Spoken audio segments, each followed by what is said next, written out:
This is one of the most dangerous and chilling cases ever documented, a horrifying tale that defies comprehension. What began as an ordinary interaction spiraled into a nightmare of deceit, brutality, and cold-blooded murder. Prepare yourself for a story that will leave you speechless. In 1986, Tom Hawks was a 39-year-old father of two teenage boys living in Newport Beach, California. Previously married to the boy's mother, Tom's life had taken a turn when their marriage ended in divorce. Despite the challenges, Tom remained a dedicated father, pouring energy into raising his sons. That year, at a local chili cook-off in Newport Beach, Tom's life took a serendipitous turn. Amid the bustling crowd, he saw a woman he had never seen before. She was stunningly beautiful, and Tom couldn't help but stare. His gaze lingered long enough for her to notice. When their eyes met, she smiled and blushed, which left Tom both embarrassed and determined. Gathering his courage, he strode across the lawn to introduce himself. Tom's ruggedly handsome appearance, his muscular build and iconic mustache, made an impression. The woman, Jackie, was 29 years old, single, and radiantly charming. Their connection was immediate and undeniable. Their bond deepened over the next few years, culminating in their marriage in 1989. Surrounded by 150 friends and family members, they exchanged vows, solidifying a destined love story. Jackie moved in with Tom and his two boys, embracing her role as a stepmother wholeheartedly. Though their biological mother was still in their lives, the boys quickly began calling Jackie Mom. Her loving and devoted nature made her more than deserving of the title. Jackie, who had always dreamed of being a mother, found fulfillment in caring for the boys. Her maternal instincts were even more poignant, given her own tragic backstory. A motorcycle accident in her early 20s had left her unable to have children of her own. Tom and Jackie thrived as a family for years, creating a nurturing and joyful home. But as the years passed, the boys grew up, and by 2002, left the nest to build lives of their own. For Tom and Jackie, this marked the beginning of a new chapter. Though bittersweet, they had long prepared for this moment. They had carefully saved money over the years, dreaming of a retirement filled with adventure and freedom. Their dream? To buy a yacht and sail along the California and Mexican coastlines. Neither Tom nor Jackie came from wealth, but their disciplined saving habits and frugal lifestyle made their dream attainable. By selling their home in Newport Beach and pooling their savings, they purchased a modest, slightly worn yacht they named the Well-Deserved. The yacht became their new home. They moved all their belongings on board and dedicated themselves to transforming it into a cozy sanctuary. Within months, they had upgraded and personalized every corner, creating a vessel that reflected their love and hard work. By the summer of 2002, their yacht was a picturesque floating home, perfectly suited for the life they envisioned. For the next 2 years, Tom and Jackie lived their dream. They sailed up and down the coasts of California and Mexico, basking in the beauty of sunsets over the water, fishing for their meals, and savoring cocktails together on deck. Their days were filled with joy and serenity, a testament to their hard work and devotion to each other. In 2004, Tom and Jackie Hawks received joyful news that shifted the course of their lives. Their son shared that he was expecting a baby, Tom and Jackie's first grandchild. Jackie, unable to have children of her own, was thrilled by the opportunity to be motherly again. She envisioned holding and nurturing the baby, immersing herself in the role of a doting grandmother. Although the couple cherished their serene life aboard their yacht, they decided it was time to move ashore to be closer to their family. They planned to sell the yacht and use the proceeds to buy a home near their son and the soon-to-arrive grandchild. In November of that year, they listed their prized yacht, Well-Deserved, in a fishing magazine for $500,000. It wasn't long before a young couple expressed interest in purchasing it. Tom and Jackie were ecstatic and quickly informed their sons of the prospective sale, assuring them they'd be in touch once the transaction was finalized. Days passed, but the Hawks' sons didn't hear from their parents. Concerned by the unusual silence, they tried calling them, only to receive no response. This was out of character for Tom and Jackie, who always stayed in regular contact with their family. When Tom's brother Jim, a retired police chief, learned of their disappearance, he decided to investigate. He and a friend drove to Newport Beach, California, where the yacht was docked. At the dock, Jim immediately noticed unsettling signs. Lines dangled carelessly over the boat's side, a stark contrast to Tom's meticulous standards. Tarps that should have been neatly placed over control panels were left askew, and dirty towels hung partially out of a porthole. To Jim, these discrepancies indicated one of two possibilities. Either Tom and Jackie had sold the yacht and the new owners were responsible for the disorder, or something was terribly wrong. Hoping for answers, Jim left his business card with a note requesting a callback from the new owners. Shortly after leaving the dock, Jim received a call from a woman named Jennifer DeLeon. She explained that she and her husband had purchased the yacht from Tom and Jackie. Jennifer mentioned they had been trying to reach the Hawks themselves to clarify some controls on the boat and return personal belongings left behind. Jennifer claimed the last time they saw Tom and Jackie was when the couple finalized the sale. According to her, after receiving payment, the Hawks drove off in their car, presumably heading toward a new chapter in their lives. Jennifer recounted that Tom had mentioned plans to buy a house in a Mexican border town near Arizona to stay close to their son, who lived nearby. She suggested this might be where they had gone. Jennifer and Jim agreed to stay in touch if either of them heard from Tom or Jackie. However, as Jim hung up, his unease deepened. Something about the situation didn't sit right. What had started as a joyous new chapter for the Hawks was beginning to look more and more like a troubling mystery. Jim recalls a woman named Patricia, who Tom and Jackie had hired for financial management. Over the past couple of years, while living on their boat, the couple had limited internet access and couldn't consistently handle their bills or taxes. Patricia, a trusted friend, was responsible for managing their finances. Jim decides to call Patricia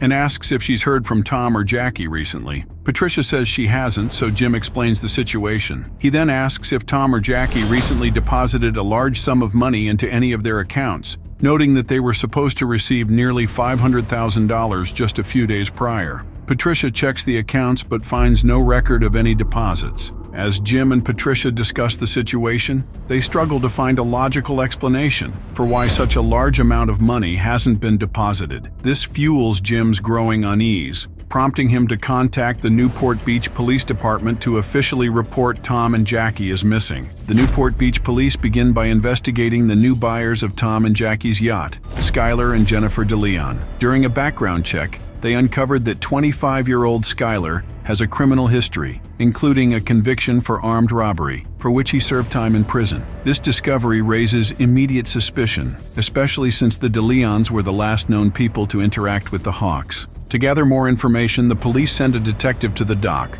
where the Hawks' yacht, the Well-Deserved, is located. The detective walks onto the dock and approaches the yacht, observing that it appears empty. While inspecting the area, the detective notices what looks like a bloody handprint inside the boat. This discovery is enough to secure a search warrant. Soon the police thoroughly searched the Well-Deserved, but found no significant evidence. The supposed handprint turns out to be rust, leaving the investigators frustrated and with no solid leads. As a next step, the police contacted Skylar DeLeon and requested that he come to the station to explain his last interaction with Tom and Jackie. Skylar complies and appears cooperative. He recounts how he had seen the yacht listed in a fishing magazine and reached out to Tom about purchasing it. Skylar describes how he met Tom for a sea trial, a test drive for the boat, and expressed his interest in buying it. On November 15th, Skylar, accompanied by his pregnant wife, young daughter, a notary, and a friend as a witness, met Tom and Jackie at the dock's parking lot. According to Skylar, the DeLeons handed Tom a suitcase filled with cash.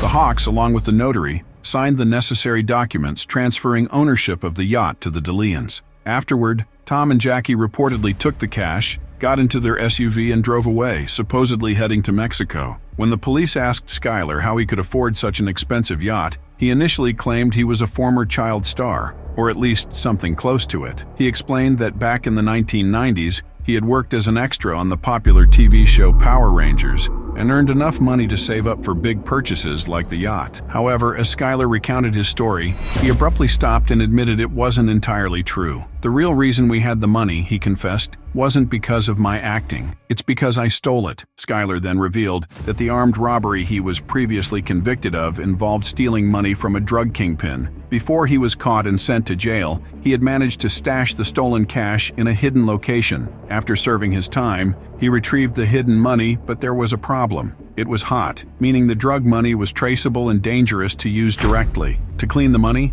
Skylar devised a plan to launder it. He intended to use the cash to purchase the yacht outright, and then resell the yacht to convert the illicit funds into clean, usable money. The police were stunned by Skylar's confession. By openly admitting to a money laundering scheme, he had incriminated himself in another crime. Despite this, the detectives decided not to press charges for money laundering, reasoning that Skylar had been cooperative and forthcoming during their investigation. For now, they let him go. The investigation continued as police interviewed Skylar's wife, Jennifer, the notary present during the sale. and another friend who had witnessed the transaction. Each of them described the same basic sequence of events. Tom and Jackie arrived with the suitcase of cash, signed the sale documents, and then drove off with the money in their SUV. However, there was a discrepancy in how these witnesses described Tom and Jackie's demeanor. Skylar claimed that Tom seemed nervous and paranoid about carrying such a large amount of cash. In contrast, the notary recalled them acting completely normal, showing no signs of distress.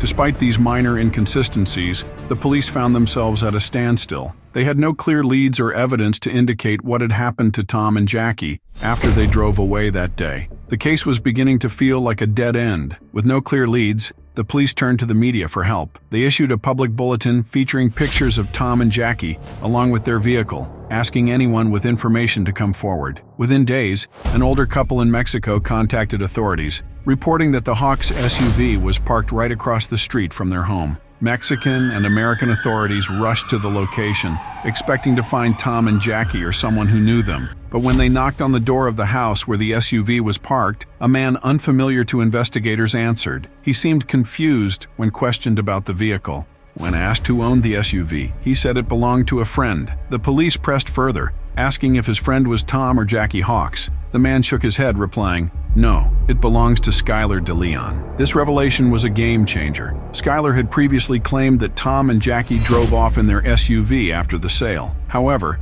the fact that the vehicle ended up in Mexico with someone else pointed to a different story. Clearly, Skylar had access to the SUV after the supposed final interaction. The Newport Beach police decided to act. Using Skylar's earlier money laundering confession as leverage, they arrested him and brought him in for questioning. With Skylar in custody, investigators searched his home. Inside, they found numerous belongings of Tom and Jackie, including laptops and video cameras, items the couple would never have left behind on the yacht. Despite the mounting evidence, Skylar insisted he was innocent, claiming it was all a misunderstanding. His wife, Jennifer, supported his story, going so far as to appear on talk shows to defend him. She publicly stated that they were just as concerned about Tom and Jackie's disappearance as everyone else. The police, however, weren't convinced. They believed Skylar was withholding critical information. But no matter how hard they pressed him during interrogations, Skylar stuck to his story, claiming he had nothing to do with the couple's disappearance. With little progress,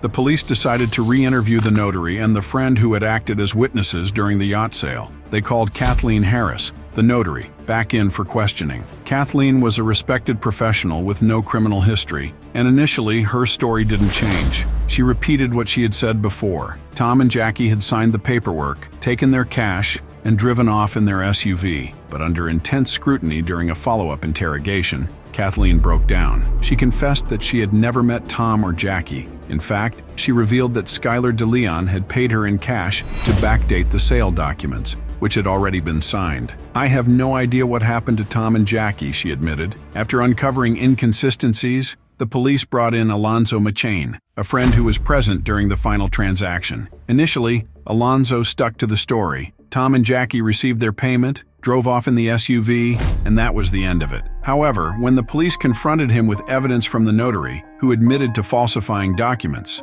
Alonzo's demeanor changed. Realizing he was caught, he clammed up, reluctant to share more. Understanding the urgency of the case, investigators made Alonzo an offer, a significantly reduced sentence in exchange for the truth about what happened to Tom and Jackie. With this incentive, Alonzo began to talk. He revealed that he was a young, impressionable man in his early 20s and worked as a jailer when he first met Skylar DeLeon, who was incarcerated for armed robbery. After Skylar's release, the two maintained a friendship. Then, in November 2004, Skylar confided in Alonzo with a chilling revelation. He claimed to be an international assassin, hired to eliminate bad people. According to Skylar, his current targets were Tom and Jackie Hawks. He offered Alonzo $1 million to assist in the murder. Lured by the promise of wealth, Alonzo agreed. On November 15, 2004, Skylar, Alonzo, and a third accomplice, John Kennedy, a burly, intimidating Southern California gang member,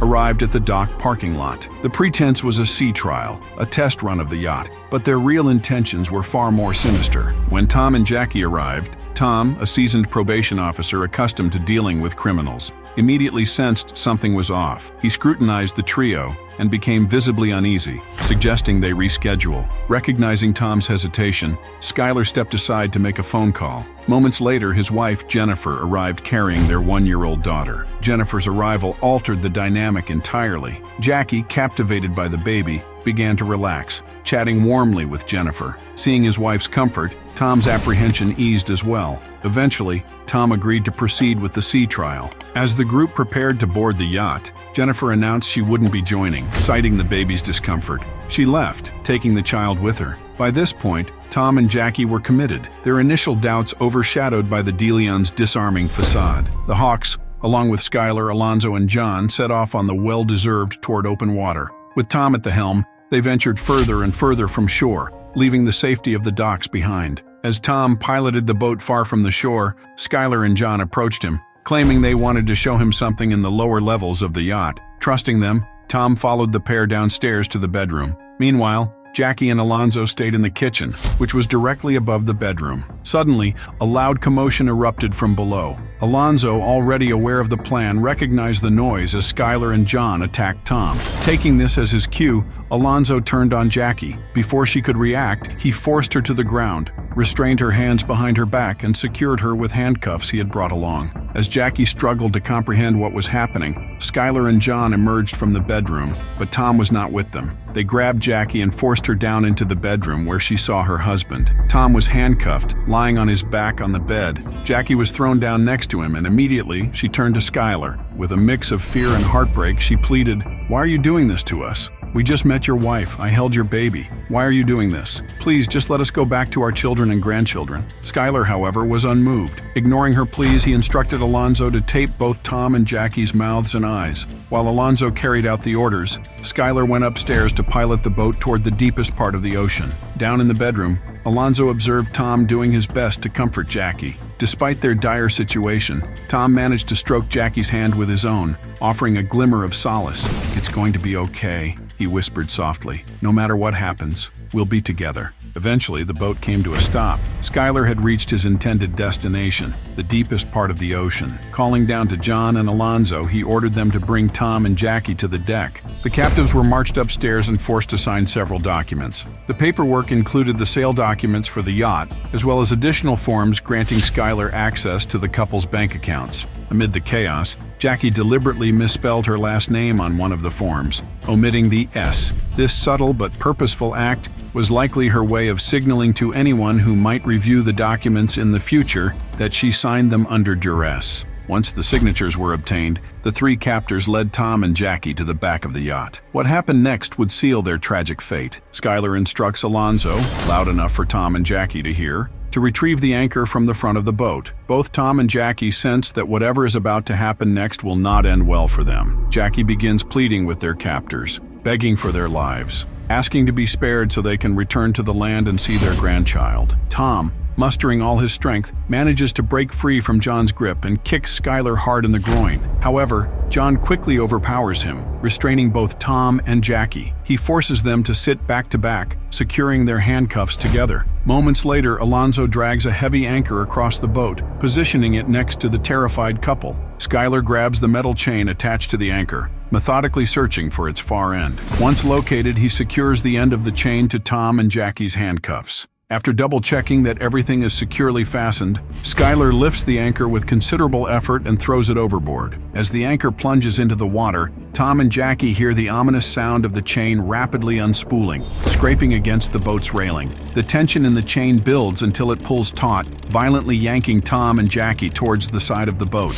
Alonzo later tells police that as Jackie was dragged, her head struck the side of the boat with a loud, sickening crack. Skylar, Alonzo, and John stand motionless as the couple desperately struggles against the weight of the anchor, pulling them towards their doom. Tom fights to hold on to anything within reach, trying to stop Jackie from being dragged overboard. But the combined weight of the anchor and the movement of the boat proved too much. Slowly but inexorably, Tom and Jackie are pulled over the edge and into the water, still alive and conscious as they begin their harrowing descent toward the ocean floor, 3,500 feet below. Alonzo later recounts that as soon as Tom and Jackie vanished beneath the waves, Skylar let out an elated "woohoo." He ran to the boat's edge, peering into the water like a giddy child, grinning and laughing at the spot where they had disappeared. When the surface of the water grew calm, Skylar finally turned away, laughing as he returned to the cockpit to steer the boat back to the dock. Although Jennifer was not physically present on the boat during the murders, she played an integral role in orchestrating the crime.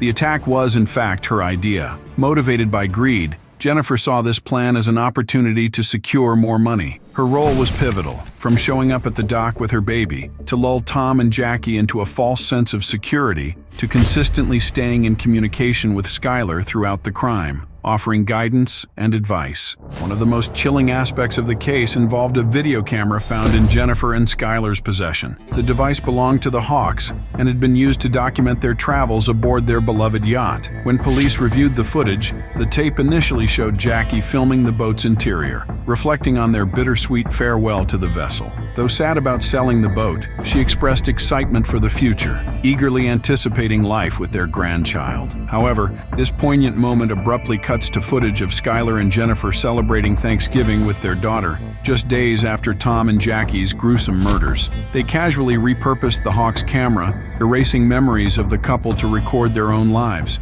This callous act underscored the chilling indifference Jennifer and Skylar exhibited toward the heinous crime they had committed. To them, Tom and Jackie's lives and the horrors of their deaths were merely obstacles in their path to wealth and comfort. Alonzo was ultimately sentenced to 20 years in prison. While his role in the crime was significant, his sentence was reduced due to his cooperation with authorities. By providing detailed accounts of the events and agreeing to testify, Alonzo secured a lesser punishment. Jennifer received a life sentence without the possibility of parole, reflecting her central role in orchestrating the crime. As for John Kennedy and Skylar, both were sentenced to death for their part in the horrific murders of Tom and Jackie. The story of Tom and Jackie Hawk serves as a grim reminder of the darkness that can lurk behind seemingly ordinary faces. Despite the horrific nature of their deaths, justice was served, ensuring their killers would never harm another innocent soul. Let their story be a testament to the importance of caution and vigilance, even in the most unexpected circumstances.